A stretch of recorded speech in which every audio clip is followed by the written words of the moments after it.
नमस्कार मित्रांनो, स्वामी समर्थ. शारदीय नवरात्रीतील अष्टमी तिथीला घरी आणा या 5 गोष्टी. धनधान्य सुख संपत्तीचे बनतील योग. वास्तुशास्त्रात अशा काही गोष्टी सांगितल्या आहेत ज्या घरात आणल्या तर तुमच्या घरात कधीही संपत्तीची कमतरता भासणार नाही. अष्टमी तिथीच्या दिवशी वस्तूशी संबंधित या गोष्टी तुमच्या घरी आल्या तर माता दुर्गेचा आशीर्वाद तुमच्यावर सदैव राहील आणि तुम्हाला प्रगती आणि संपत्तीची विशेष प्राप्ती होईल. चला जाणून घेऊया, दुर्गाष्टमीच्या दिवशी तुम्ही कोणकोणत्या वस्तू घरी आणल्यास तुम्हाला खूप आर्थिक फायदा होईल. नंबर 1. स्वस्तिकचं चिन्ह. दुर्गाष्टमीच्या दिवशी स्वस्तिकचं चिन्ह आणा आणि घराच्या मुख्य दरवाजावर लावा.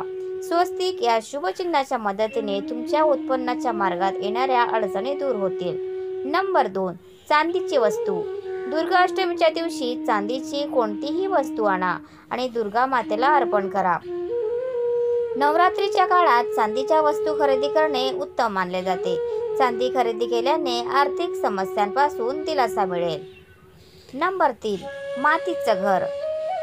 दुर्गाष्टमीच्या दिवशी तुमच्या घरात मातीच्या घराचा शोपीस ठेवा.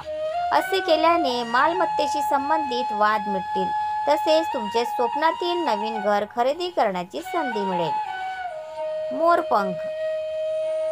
दुर्गाष्टमीच्या दिवशी मोराचे पीस आणून घरात लावा. मोराची पिसे घरात ठेवल्याने तुमची आर्थिक समस्या दूर होईल, आर्थिक लाभही मिळतील. नंबर 5. चंदन.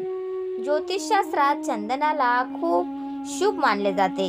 असे म्हणतात की ज्या घरामध्ये चंदन असते त्या घराचे वातावरण अतिशय पवित्र आणि सकारात्मक असते.